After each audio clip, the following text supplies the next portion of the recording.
लापता हो गई थी, क्या सामने आया है, कहाँ से बरामद हुई है, क्या कारण रहा था उनके लापता होने थाना गंगनहर में 31 तारीख को 3 बच्चे अपने घर से निकल गई थी और तीनों ही नाबालिग बच्चियाँ थीं जिनकी उम्र 12 से 14 वर्ष के बीच में है। इनके परिजनों द्वारा जब पुलिस को इस बाबत बताया गया, पुलिस ने तत्काल मामले की गंभीरता को ध्यान में रखते हुए अभियोग पंजीकृत किया 137 में। उसके बाद इन बच्चों की पतारसी के लिए इनको ढूंढने के लिए विशिष्ट टीम हम लोगों के द्वारा लगाई गई थी और ये बात पुलिस के द्वारा प्रकाश में आई थी कि बच्चे अपने घर से 500 रुपये लेके ई रिक्शा में निकली हैं।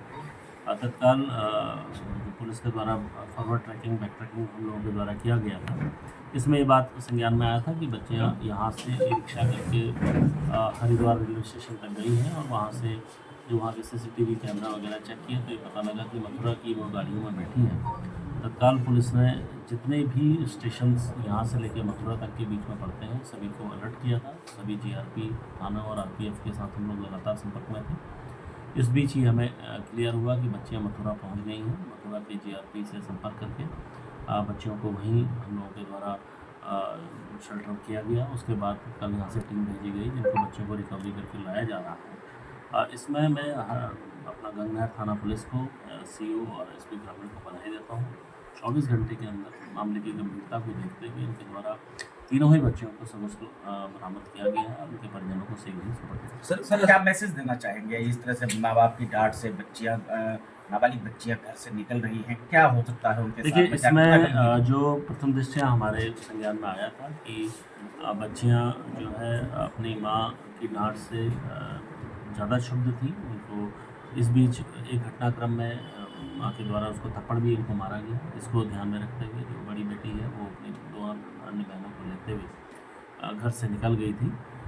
ये मैं बिल्कुल आप लोगों के माध्यम से कहूँगा क्योंकि इस उम्र में एक टीनेज उम्र है, इसमें सभी बच्चों को संभाल के रखना और उनकी क्या आकांक्षाएँ हैं, क्या इनकी अभिलाषाएँ हैं, उनको ध्यान में रखते हुए माँ बाप को उसी तरीके से ट्रीट करना चाहिए। क्योंकि इस सोशल मीडिया के इतने फास्ट उसमें बच्चियों का जो मन बहुत ज़्यादा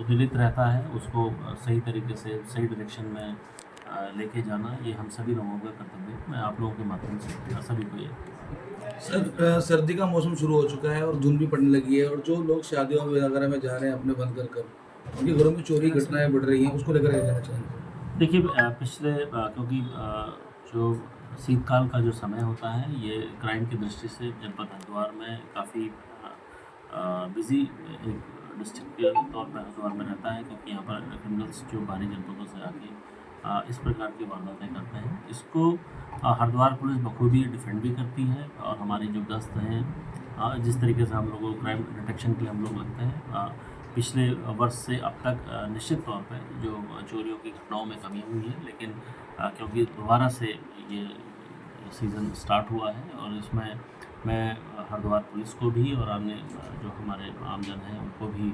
कहूँगा, हरिद्वार पुलिस तो लगातार अलर्ट मोड में रहेगी ही और क्राइम डिटेक्शन के लिए हम लोग लगातार लगे हैं। लेकिन जो व्यक्ति घर छोड़ के या खाली घर छोड़ के जा रहे हैं वो अपने नज़दीकी थाने या चौकियों में ज़रूर इत्तला करें ताकि पुलिस जो है समय रहते ऐसे घरों को चिन्हित कर सके और उन पर जो प्रभावी गश्त है उसको प्रोवाइड किया जा सके।